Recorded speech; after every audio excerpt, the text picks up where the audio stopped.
हरे कृष्ण। ओम श्री तुलसी नमः। प्रिय श्रोताओं, शास्त्रों में कहा गया है कि एकादशी व्रत का पारणा तब ही पूर्ण माना जाता है जब तुलसी माता की कथा सुनकर ही व्रत खुला जाए, क्योंकि जिस प्रकार से नंदी बाबा भक्तों की पुकार भगवान शिव तक पहुंचाते हैं, उसी तरह हरिवल्लभा तुलसी माता की प्रार्थना सीधे भगवान विष्णु तक पहुंचती है। इसलिए आइए आज इस पावन क्षण में हम सभी एकादशी व्रत पारणा की कथा सुने और तुलसी माता के चरणों में अपने मन के भाव अर्पित करें। हे हरि प्रिय तुलसी माता, हमारी श्रद्धा स्वीकार कीजिए, हमारी अधूरी मनोकामनाएं पूर्ण कीजिए, हर शुभ कार्य में हमें सफलता प्रदान कीजिए और हम पर सदा भगवान विष्णु की कृपा बनी रहे, ऐसा आशीर्वाद प्रदान कीजिए। प्राचीन कथा के अनुसार एक बार एक बूढ़ी माई थी जो नियम से एकादशी के व्रत करती थी। प्रतिदिन तुलसी जी की सेवा करती, तुलसी जी को सींचा करती और कहती, हे तुलसी माता, सत की दाता, मैं आपका बिड़ला सींचती हूँ, मुझे बहू दो, पीताम्बर की धोती दो, मीठा मीठा घास दो, वैकुंठ में वास दो, चटक की चाल दो, पटक की मौत दो, चंदन का काठ दो, रानी सा राज दो, दाल भात का भोजन दो, ग्यारस की मौत दो और श्री कृष्ण का कंधा भी दो। बूढ़ी माई प्रतिदिन तुलसी माता से ये प्रार्थना करती। तब तुलसी माता ये सुन सुनकर सूखने लगी। एक दिन भगवान श्री कृष्ण ने उनसे पूछा, हे तुलसी, तुम क्यों सूख रही हो? तुलसी माता ने कहा, प्रभु, एक बूढ़ी माई रोज आती है और यही बात कह जाती है, मैं उसकी सारी बातें तो पूरी कर दूंगी, लेकिन श्री कृष्ण का कांधा कहाँ से लाऊंगी? तब भगवान बोले, जब वो मरेगी तो मैं अपने आप कंधा दे आऊंगा, तुम बूढ़ी माई से कह देना। कुछ समय के बाद वह बूढ़ी माई मर गई। सभी लोग आ गए। जब वे बूढ़ी माई को लेकर जाने लगे तो वो किसी से उठाए ना उठी। तब भगवान एक 12 बरस के बालक का रूप धारण करके आए। बालक ने उन ग्रामीणों से पूछा, ये भीड़ कैसी है? तब ग्रामीण कहने लगे कि एक बूढ़ी माई मर गई है। अपने पूरे जीवन तो इन्होंने खूब धर्म कर्म किए, लेकिन लगता है सब दिखावा थे, क्योंकि इनकी अर्थी तो इतनी भारी हो गई है कि किसी से उठाए नहीं उठ रही। तब बालक बने श्री कृष्ण ने कहा कि मैं इनके कान में एक बात कहूँगा तो ये बूढ़ी माई उठ जाएंगी। फिर बालक बने श्री कृष्ण बूढ़ी माई के कान में कहने लगे, बूढ़ी माई, मन की निकाल ले, पीताम्बर की धोती ले, मीठा मीठा घास ले, वैकुंठ का वास ले, चटक की चाल ले, पटक की मौत ले और ले श्री कृष्ण का कंधा भी ले। ये सुनकर बूढ़ी माई तो तुरंत हल्की हो गई और फिर भगवान ने उन्हें स्वयं कंधा दिया और इस प्रकार बूढ़ी माई को मुक्ति मिल गई। हे तुलसी माता, जैसे बूढ़ी माई को मुक्ति मिली वैसी सबको देना। एक बार की बात है, एक गांव में एक बूढ़ी माई अपने बेटे और बहू के साथ रहती थी। बूढ़ी माई का नाम था सुखिया और उनके परिवार में उनका एक पोता और पोती भी थे। सुखिया के परिवार में सभी लोग हंसी खुशी रह रहे थे और उनका समय बड़े आनंद से बीत रहा था, क्योंकि बुढ़िया माई बहुत ही नित्य कर्म वाली थी, बहुत धार्मिक थी और वो हमेशा एकादशी माता का व्रत भी रखा करती थी। हर दिन नियम से तुलसी माता की पूजा करती, तुलसी माता में जल अर्पित करती, दीपक जलाती, आरती करती और परिक्रमा किया करती थी। ऐसे ही बुढ़िया माई के दिन आराम से बीत रहे थे। उनकी जो सखियां थी वो भी उनके पास बैठकर कथा कहानी सुना करती थी और अपना ज्ञान बढ़ाया करती थी। फिर एक बार की बात है, बूढ़ी माई अपनी सखियों के साथ बैठी हुई थी। उनके साथ उनकी हम उम्र उनकी सहेलियां भी बैठी हुई थी, जो कि संख्या में कुल 7-8 थी। वो पूरा समय आपस में बातें कर रही थी। तब उनमें से एक सखी बूढ़ी माई से कहने लगी कि सुखिया, हम सोच रहे हैं क्यों ना हम सब द्वारकाधीश चलें, और द्वारकाधीश की यात्रा करने का तो बड़ा मन हो रहा है। तो उनमें जितनी भी औरतें बैठी हुई थी, जो कि सुखिया यानी बूढ़ी माई की सखी थी, सब कहने लगी, अरे ये तो बड़ी अच्छी बात है, हमें अपने जीवन में द्वारकाधीश के दर्शन तो जरूर करने चाहिए। अब देर किस बात की, चलो हम सब द्वारकाधीश दर्शन करने की तैयारी करते हैं।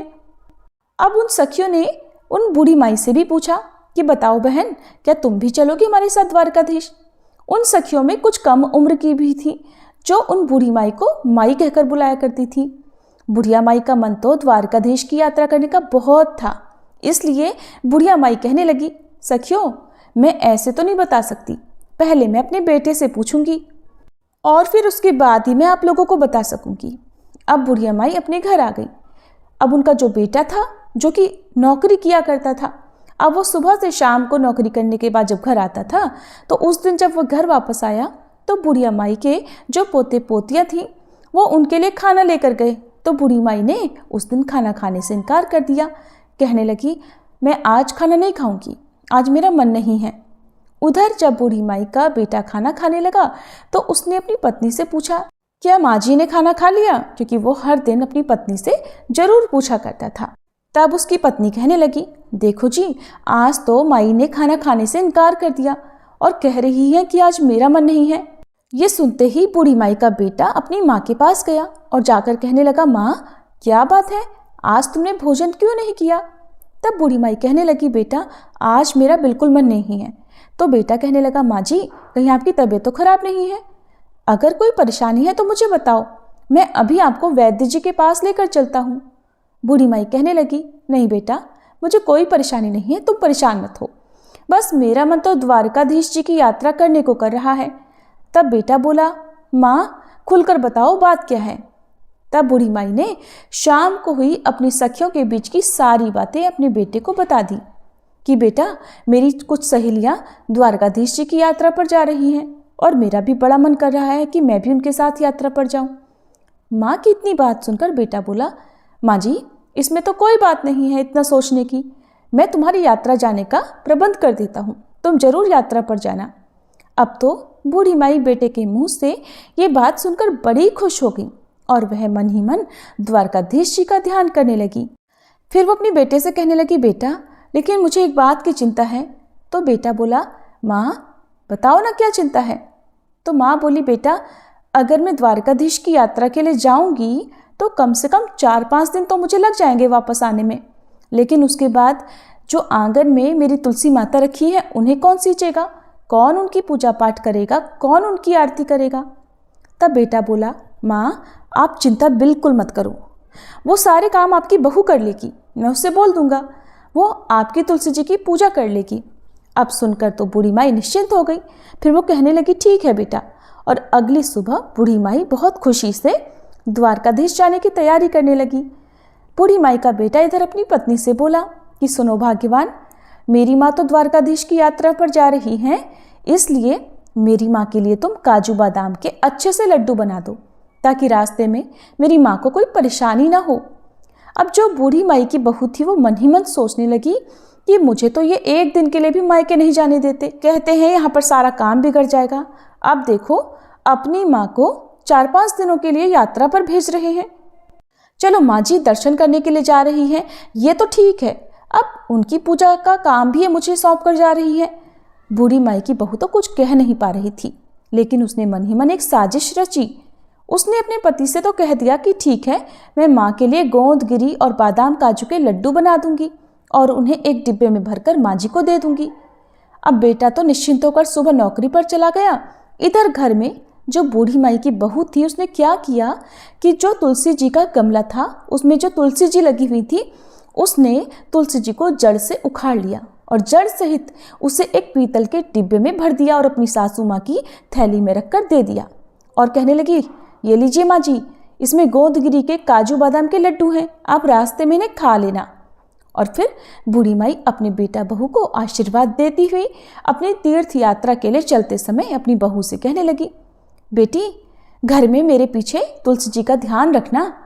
तो बहू बोली, ठीक है माँ जी, आप बिल्कुल निश्चिंत होकर जाइए। अब बूढ़ी माई ने तो आशीर्वाद की झड़ी लगा दी, खूब भर भर कर अपनी बहू को आशीर्वाद दिया और कहने लगी, बहू ने तो मुझे काजू बादाम के लड्डू बना कर दिए हैं। दूधो नहाओ पूतो फलो, लाखों में बैठो करोड़ों में उठो, दिन दूनी रात चौगुनी तरक्की करो। उनके मुंह से तो अपनी बहू के लिए आशीष फूट रहे थे और सौभाग्यवती रहो, मेरे बेटे का काम अच्छा चले। इस तरह के न जाने कितने कितने आशीर्वाद देती हुई बूढ़ी माई बहुत खुशी खुशी अपनी सखियों के साथ जा मिली। अब सारी सखियां और बूढ़ी माई द्वारकाधीश जी की पैदल यात्रा कर रही थी। यात्रा करते करते जब वह थक गईं तो उन्होंने एक जगह देखा जहां पर वह विश्राम कर सकते थे। तो सब लोगों ने अपना खाना पीने का जो सामान था निकाला और सारी सखियां मिलकर बैठकर खाने लगी और विश्राम करने लगी। तब बूढ़ी माई ने भी अपना डिब्बा खोलकर देखा तो उसमें तो घी से बने काजू बादाम के लड्डू भरे हुए थे। अब बूढ़ी माई ने आधा लड्डू खुद खाया और आधा लड्डू सभी सखियों में भी बांट दिया और भगवान को भी भोग मन ही मन लगा दिया। अब सारी सखियां कहने लगी, अरे सुखिया, देखो तो तुम्हारी बहू तुम्हारा कितना ध्यान रखती है। तुम्हारी बहू ने तो तुम्हारे लिए घी के लड्डू बनाकर दिए हैं। तुम्हारी बहू तो बड़ी अच्छी है, देखो तुम्हारा कितना ख्याल रखती है। बूढ़ी माई भी मन ही मन अपनी बहू की तारीफें कर रही थी, साथ ही साथ तुलसी माता को भी याद कर रही थी। चलते चलते वह सारी सखियां अब द्वारकाधीश पहुंच गई। जब वे वहां पर पहुंची तो उस समय शाम हो रही थी। शाम का समय था तो वहां पर दर्शन करने के लिए बहुत लंबी भीड़ भी लगी हुई थी। इतनी लंबी लाइन देखकर द्वारकाधीश जी के दर्शन करने के लिए तो अब बूढ़ी माई मन ही मन सोचने लगी और आंखें बंद करके ध्यान करने लगी कि प्रभु जी, इतनी लंबी भीड़ है, अगर आज मुझे आपके दर्शन नहीं हुए और कपाट बंद हो गए तब तो मेरा यहाँ आना ही बेकार हो जाएगा। बूढ़ी माई मन ही मन द्वारकाधीश जी से प्रार्थना कर रही थी कि प्रभु, एक बार जीवन में मुझे दर्शन करने के लिए दे दो। मैं तो बहुत दूर से आपके दर्शन के लिए पैदल चल कर आई हूँ। हे प्रभु, मैं तो आपके दर्शनों की प्यासी हूँ। मन ही मन ध्यान करने के बाद बूढ़ी माई ने आंखें खोली तो क्या देखा कि एकदम से चमत्कार हो गया। वो जो लंबी सी लाइन लगी हुई थी उस लाइन में वो सबसे आगे खड़ी थी और सामने खड़े थे द्वारकाधीश जी। ये देखकर बूढ़ी माई की तो हैरानी का ठिकाना नहीं रहा। कहाँ तो वह भीड़ की लाइन में सबसे पीछे थी और कहाँ ये चमत्कार हुआ कि वो लाइन में सबसे आगे आ गई और पंडित जी सबका प्रसाद चढ़ा रहे थे। तब बूढ़ी माई ने अपना डिब्बा खोलकर देखा तो उसमें एक लड्डू और एक तुलसी जी की पत्ती भी रखी हुई थी। अब बूढ़ी माई ने वही लड्डू और तुलसी जी की पत्ती द्वारकाधीश जी को चढ़ाने के लिए यानी भोग लगाने के लिए पुजारी जी को थमा दी। फिर मन ही मन बूढ़ी माई सोचने लगी, हे प्रभु, यहाँ तो एक से एक अमीर सेठ आए हुए हैं, महंगे से महंगे भोग आपके लिए लेकर आए हुए हैं और मेरा लगाया हुआ भोग तो एकदम साधारण सा है। भला द्वारकाधीश मेरे लगाए हुए भोग को कहाँ स्वीकार करेंगे? पता नहीं मेरे लगाए गए भोग का नंबर आएगा भी या नहीं। मन ही मन वह द्वारकाधीश जी को याद कर रही थी कि हे प्रभु, मेरे भी लड्डू का भोग लगाओ ना और मुझे निहाल करो। ऐसी प्रार्थना करने के बाद बूढ़ी माई ने आंखें खोली तो उनकी आंखें आश्चर्य से फैल गई। क्या देखती हैं कि द्वारकाधीश जी के हाथों में जो लड्डू था ये तो वही लड्डू था जो बूढ़ी माई ने भोग लगाने के लिए पुजारी जी को दिया था। साथ में तुलसी जी की पत्ती भी थी जो ठाकुर जी के हाथ में थी। अब तो ये सारा दृश्य देखकर बूढ़ी माई बड़ी प्रसन्न हुई और गदगद हो गई कि प्रभु ने मेरा भोग स्वीकार कर लिया। तभी जो द्वारकाधीश जी के पुजारी जी थे वो सभी को प्रसाद बांट रहे थे तो उन्होंने बूढ़ी माई को भी प्रसाद दिया। बूढ़ी माई ने वह प्रसाद अपने आंचल में ले लिया और हाथ जोड़ लिए। फिर वह प्रसाद लेकर सोचने लगी कि ये प्रसाद मैं अपने घर लेकर जाऊंगी और घर जाकर मैं अपने पोते पोती और अपने बेटे बहू के साथ मिलकर ग्रहण करूंगी।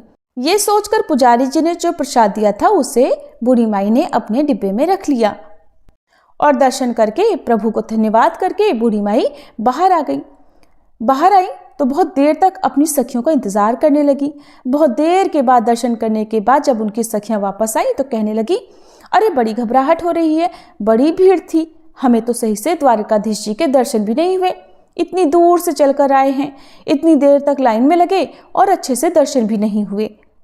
इतनी धक्का मुक्की है लेकिन हमें दर्शन ठीक से नहीं हुए। तो कोई कहने लगी, अरे मुझे तो थोड़े थोड़े से दर्शन हुए थे, बहुत भीड़ है। अब सारी सखियां अपनी आपस में मिलकर परेशानियां गिना रही थी लेकिन बूढ़ी माई मन ही मन मुस्कुरा रही थी। कहने लगी, मुझे तो द्वारकाधीश जी के बहुत अच्छे से दर्शन हुए हैं और मेरा तो भगवान ने भोग भी ग्रहण किया। इस तरह से सारी सखियां अपने द्वारकाधीश जी की यात्रा करके वापस अपने गांव के लिए चल पड़ी। बूढ़ी माई ने घर पहुंचकर अपने बेटे बहू को आवाज लगाई। बेटा अंदर से आया और माँ के पैर छुए। बेटे को माँ ने बहुत से आशीर्वादों की झड़ी लगा दी कि जुग जुग जियो मेरे लाल, मेरी यात्रा तो बड़ी सफल रही। फिर कहने लगी, अरे बेटा, बहू कहाँ है? बहू नहीं आई, बहू दिखाई नहीं दे रही है। क्योंकि बेटा हाथ में पानी का गिलास लेकर खड़ा था कि माँ जी ये लो पानी पियो और आराम से बैठ जाओ। पानी का गिलास जब बेटा लेकर खड़ा था तो बूढ़ी माई फिर से पूछने लगी, बता ना बेटा, बहू कहाँ गई है? तब बेटा बोला, माँ मैंने तो उसे घर से निकाल दिया। माँ कहने लगी, बेटा ये क्या किया तूने, ये तो बड़ा अनर्थ कर दिया। मेरे जाने के बाद तूने ऐसा क्यों किया? मैं जो 4-5 दिन की यात्रा के लिए गई तो तूने पीछे से बहू को ही घर से निकाल दिया। अरे ऐसा क्या हुआ जो तूने मेरी बहू को निकाल दिया? मेरी बहू तो बड़ी गुनी है। तब बेटा बताने लगा, माँ जी ये जो आपकी बहू है ना, इसने तो आपके साथ बड़ा भारी छल किया है। मैंने उसे गोंद और बादाम काजू के लड्डू बनाने के लिए बोला था कि मेरी माँ यात्रा पर जा रही है, तुम उनके लिए लड्डू बांध कर दे देना। तो उसने तो आंगन में लगी तुलसी जी को जड़ से ही उखाड़ कर पीतल के डिब्बे में भरकर तुम्हें दे दिया। ये सुनकर बूढ़ी माई कहने लगी, अरे बेटा लेकिन मैंने तो डिब्बा खोलकर देखा था, उसमें तो काजू बादाम के ही लड्डू थे और मैंने खाए भी, अपनी सखियों को भी खिलाए। तब बेटा कहने लगा, नहीं माँ, उसने तो यही साजिश रची थी। जब मैंने तुलसी की पूजा के लिए कहा तो आंगन में देखा तो तुलसी ही नहीं थी। फिर मैंने उससे पूछा कि बताओ तुलसी कहाँ गई, तो उसने मुझे सारी बात बता दी कि उसने जलन में आकर तुलसी जी को उखाड़ कर डिब्बे में बंद करके बूढ़ी माई को दे दिया था, क्योंकि वो द्वारकाधीश जी की यात्रा के लिए जा रही थी और अपनी तुलसी सेवा का काम मुझे सौंप कर जा रही थी। ये बात सुनकर माँ जी बोली कि बहू ने ऐसा किया है, चलो उसकी गलती है, लेकिन उसी के कारण तो बेटा मुझे द्वारकाधीश जी के दर्शन हुए। मेरे साथ तो बेटा ऐसे चमत्कार हुए हैं कि मैं तुम्हें क्या बताऊं, मैं कैसे गुणगान करूं। पता है क्या हुआ, मैं तो भीड़ में सबसे पीछे खड़ी थी, क्योंकि भीड़ बहुत थी, बहुत देर से नंबर आता। लेकिन मेरे साथ द्वारकाधीश जी ने ऐसा चमत्कार किया, मुझ पर ऐसी कृपा की कि मैं द्वारकाधीश जी की कृपा से भीड़ में सबसे आगे हो गई। और तो और बेटा, बहू ने तुम जो कह रही हो कि तुलसी का पौधा मेरे डिब्बे में रख दिया था, उस डिब्बे में तो एक तुलसी का पत्ता और एक लड्डू भी था। शायद तुलसी माता की कृपा से ही वह तुलसी जी लड्डू में बदल गई थी, और एक पत्ता मेरा इसलिए छोड़ दिया था कि मैं भगवान को भोग लगाऊं, क्योंकि द्वारकाधीश जी को, ठाकुर जी को तो बिना तुलसी के पत्ते का भोग लगाया ही नहीं जाता, इसलिए उन्होंने मेरा भोग स्वीकार भी किया था। अब बेटा चाहे कुछ भी हो, चाहे तुम कुछ भी कहो, मेरी बहू के कारण ही मुझे द्वारकाधीश जी का एक चमत्कार देखने को मिला है और मुझे उनके इतने अच्छे दर्शन भी हुए हैं। मैं तो उनके दर्शन करके निहाल हो गई। बेटा तू अभी जा, बहू मायके में होगी, उसे लेकर आ।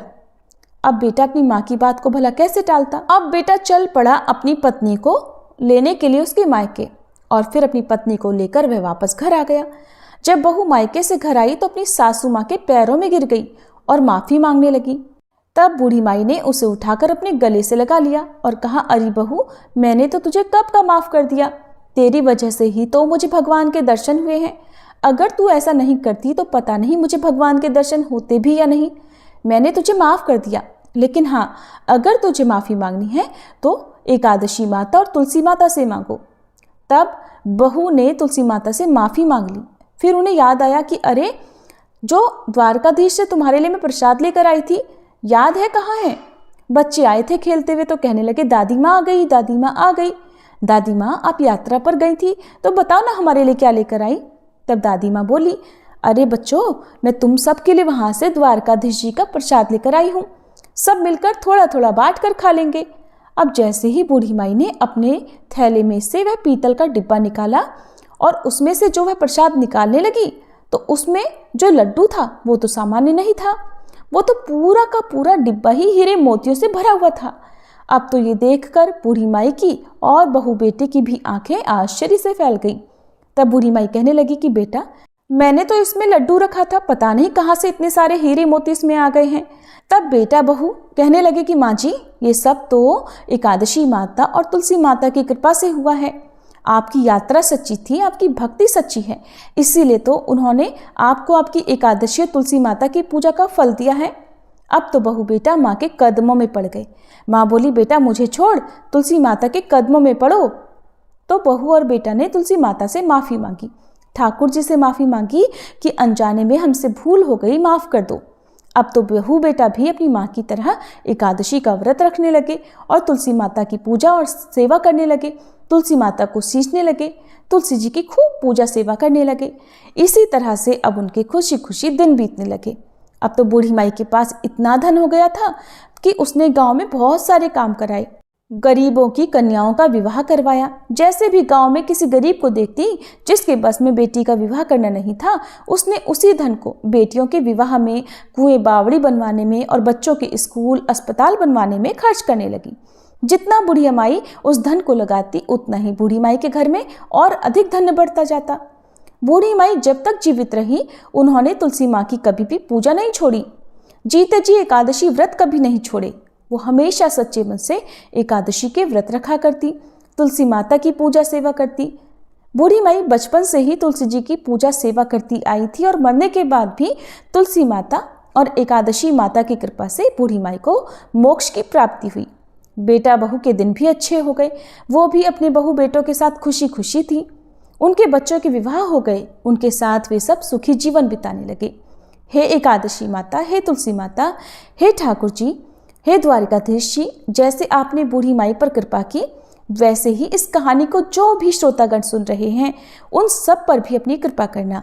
सभी मिलकर प्रेम से बोलिए, तुलसी माता की जय, ठाकुर जी की जय।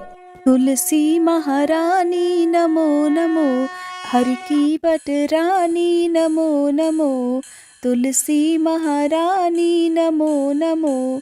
धन्य तुलसी पूरण तप कीनो, शालिग्राम बनी पटरानी नमो नमो, तुलसी महारानी नमो नमो, हर की पटरानी नमो नमो।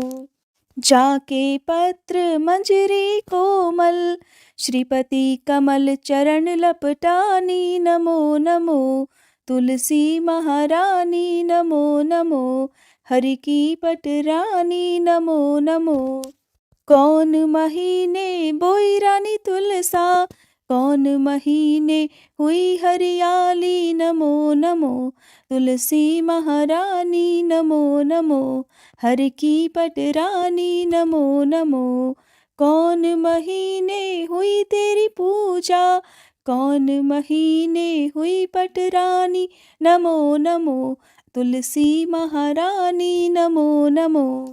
आषाढ़ मास में बोई रानी तुलसा, सावन महीने हुई हरियाली नमो नमो, तुलसी महारानी नमो नमो, हरि की पटरानी नमो नमो। कार्तिक मास में हुई तेरी पूजा, मंगसिर मास हुई पटरानी नमो नमो, तुलसी महारानी नमो नमो, हर की पटरानी नमो नमो। धूप दीप नैवेद्य आरती, पुष्पन की वर्षा बरसानी नमो नमो, तुलसी महारानी नमो नमो, हर की पटरानी नमो नमो। 56 भोग 36 व्यंजन, बिन तुलसी हरि एक न मानी नमो नमो, तुलसी महारानी नमो नमो, हरि की पटरानी नमो नमो। जो तुलसी को सवेरे गाए, श्री कृष्ण के दर्शन पाए नमो नमो, तुलसी महारानी नमो नमो, हर की पटरानी नमो नमो। जो तुलसी को दोपहर गाए, खीर खांड का भोग लगाए नमो नमो, तुलसी महारानी नमो नमो, हर की पटरानी नमो नमो। जो तुलसी को सांझ को गाए, श्री कृष्ण की आरती उतारे नमो नमो, तुलसी महारानी नमो नमो, हर की पटरानी नमो नमो। जो तुलसी को रात को गाए, श्री कृष्ण के चरण दबाए नमो नमो, तुलसी महारानी नमो नमो, हर की पटरानी नमो नमो। सब सखी मैया तेरो यश गावे, भक्ति दान दी जय महारानी नमो नमो, तुलसी महारानी नमो नमो, हर की पटरानी नमो नमो, तुलसी महारानी नमो नमो, हर की पटरानी नमो नमो।